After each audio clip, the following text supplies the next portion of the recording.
This Torah class is brought to you by TorahAnytime.com.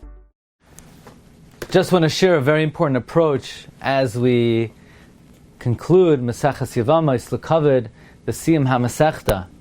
The Mishnah, the last Mishnah YEVAMOS Daf Kuf Chaf Beis, brings a story which gives very unusual details.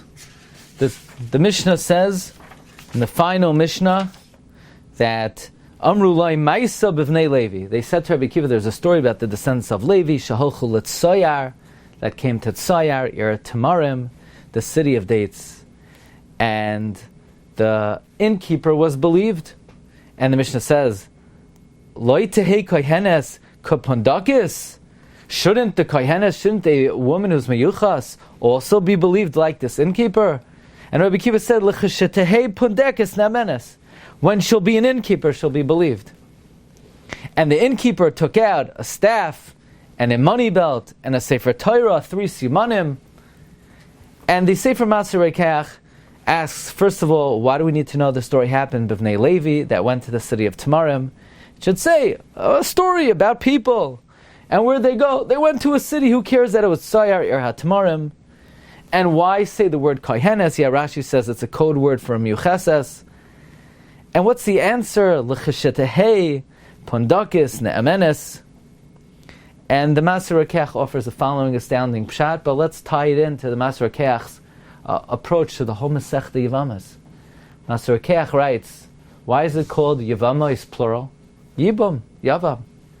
Secondly, why begin Seder Nashim with YEVAMOS? Isn't a more typical way to start should be Kedushin? First we have to establish that they're married, and then talk about the Ksuba, maybe then Gittin. YEVAMOS is a far out possibility, and it's only after Kedushin already took place. Why begin the Seder with YEVAMOS? So the Maaseh Rekach says that the redactor of the Mishnah was Rabbi. Rabbi Midbeis David Kasi. Rabbi came from David's house. And we know Malchus Beis David is rooted in two great YEVAMOS. Number one, Tamar. Number two, Rus.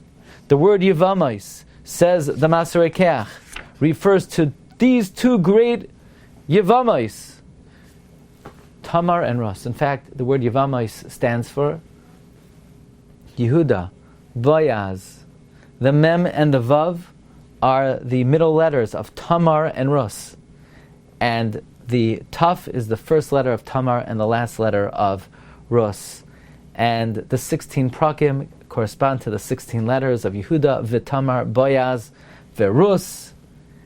And actually it begins Chamesh Esrei Nashim, which is Gematria Makoila 1324, Gematria Besoid, Tamar, V'Rus. Tosus asks, it should say 15 Arayos. Why does it say Nashim? Well, to get this gematria, says the Maaseh Rekach. So we see the whole Mesechta YEVAMOS is redacted in order to establish the source and the credibility of Malchus Beis David. And we explained that is why. We have in Daf Ayin Vav the drasha of Amosa, who said the tradition from the Bezin of Shmuel Haramasi, Amoini v'lay Amoinis, Mayavi v'lay Mayavis. What's that doing in YEVAMOS? Why establish the authenticity of King David in YEVAMOS? Maybe in Sanhedrin, maybe elsewhere. No, YEVAMOS is the building blocks, the source of all the Malchus Beis David. We explained that's why we have Perek HaOrel, Bris Milah, because in Mesechta YEVAMOS. Why do we talk about Bris Milah in Mesechta YEVAMOS? Because the Zohar teaches us that there were two people who guarded their Milah, and in that Zechus, one is they were Zoicha Tamalchus. Yosef HaTzadik, he guarded his Kedusha with Eishes Poitifera, and therefore he was Zoicha Tamalchus. And, of course, Boaz said, Shichviat HaBoiker, he wasn't Mechalel his bris, and therefore he was Zoicha Tamalchus. So since this is a Mesechta of Malchus Beis David, we talk about Bris Milah Perek HaOrel.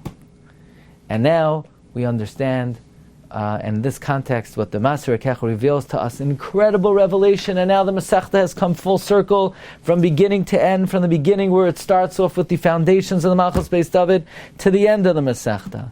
Says the Maaseh Rekach, a revelation from the Sefer Chesed LaAvram quoted by Yalkut Ruveni, that Rachav was the Gilgal of Tamar, and the remez is Tamar gave birth to two, Rachav saved two, Kalev and Pinchas. And who married Rachav? Yehoshua By the way, the gematria of Yehoshua v'Rachav Zoina is gematria Yehuda v'Tamar. Ayon v'Noira. Look in Targum. Targum says Rachav HaZoina. Zoina Pundakisa. Pundakisa, an innkeeper. In fact, Pundakis is gematria Tamar Yud. So the Pundakis in the last Mishnah in Mesechta YEVAMOS is how we start. We start with the YEVAMOS, Rus and Tamar. We end with the Pundakis. Rachav. Who's Rachav? Tamar. And the Mishnah is saying, there were two people, there's a Maisa, where the Bnei Levi. Who are the Bnei Levi? One was Pinchas. One was Kalev, married to Miriam. So he's like a Basla, he's connected to the Leviim. The story where Leviim, Bnei Levi, who were they? Kalev and Pinchas. They came to Ir Tzayar. Tzayar Ir Tamarim. What's Ir Tamarim? Yerichai. Why refer to it here as Tzayar? We know Yerichai is the Ir Tamarim. But Tzayar because they came with great sakana. And Rachav saved them. And Tosfos asks in Megillah, how is Rachav allowed to save them? After all, Lo Yisachaya Kol Neshama, Tosfos says in Megillah Daf Yudad Amud Beis, that Yehoshua converted them because Rachav was not from the Shiva Amamim, she was from a different nation.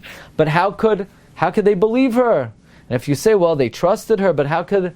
Because since she saved their life, they had to save her life. But how could they save the life of her whole family? The answer is they believed her. So the question is, how could they believe her? How could they believe her? The Gemara asks, V'loi tehei kohenes kipondakis. So they believed Rachav. So then, if they believed Rachav off the bat, then why can't Tamar be believed? Tamar had to give 3 simanim. She had to give the mata, the chaysam, the psila. Why did she have to give these 3 simanim? And the Gemara answers, V'loi tehei kohenes kepondakis. The Gemara says, L'cheshetehei pondakis nemenes. That the kohenes, referring to Tamar, she was a Bas Kohen, she is the pondakis, she's Rachav. So just like Rachav was believed, and she was believed with the 3 simanim. The 3 simanim, what are they? The same way that Tamar was believed with the chais and the psil and the mata, says the Masei Roikeach that the 3 simanim given in the Mishnah, namely the Mishnah says that she brought out Makloi, Tarmila in Sefer Torah is based on the Medrash that says there was a coin with the Matbeah of David with a Makel and a Tarmila on one side because he killed Goliath, and he also had a Sefer Torah in his hand. So this was, so to speak, the siman that Rachav HaZoina gave, that she in fact will be contributing as a progenitor of the Malchus of David because she is the Gilgal of none other than Tamar. And this is alluded to in the mysterious words given in the Mishnah, Maseh b'vnei Leviim, that came, Shaholchu l'tzayar, irha tamarim, and the Gemara says, the Mishnah says, Lo tehei kohenes kapondakis, to which the Mishnah concludes, L'cheshehei kipondakis ne'emenes. She in fact is the pondakas. The kohenes Tamar is in fact the Gilgal of Rachav the Zaina. So this is the conclusion of the Mesechta. The way it started, speaking about Tamar, is the way it ends, speaking about Tamar. We also mentioned from Reb Chaim Falaji that the Geula Shlema is analogous to Yibam. HaKadosh Baruch Hu is our Yavam. And when He redeems us, that is analogous to Yibam. In the meantime, we are Zakuk to Him. And therefore, in the end of days, that will be analogous to the ultimate Yibam. Perhaps then, we know the Zayar says YEVAMOS is alluded to in the pasuk Ani v'roichev al chamar, Erevin, Nida, but the final Mesechta that will bring in the Geula is YEVAMOS. As we know, this is a Mesechta that gives a person the greatest aliyah.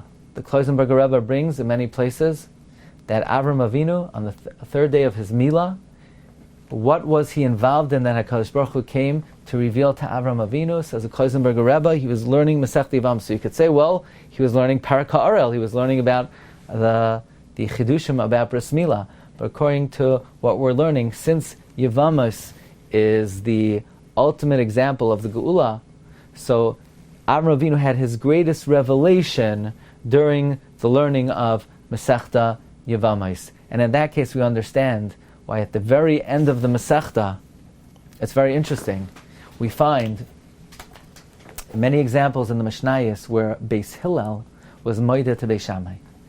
Now that's not a typical thing for Beis Hillel to be moideh to Beis Shammai.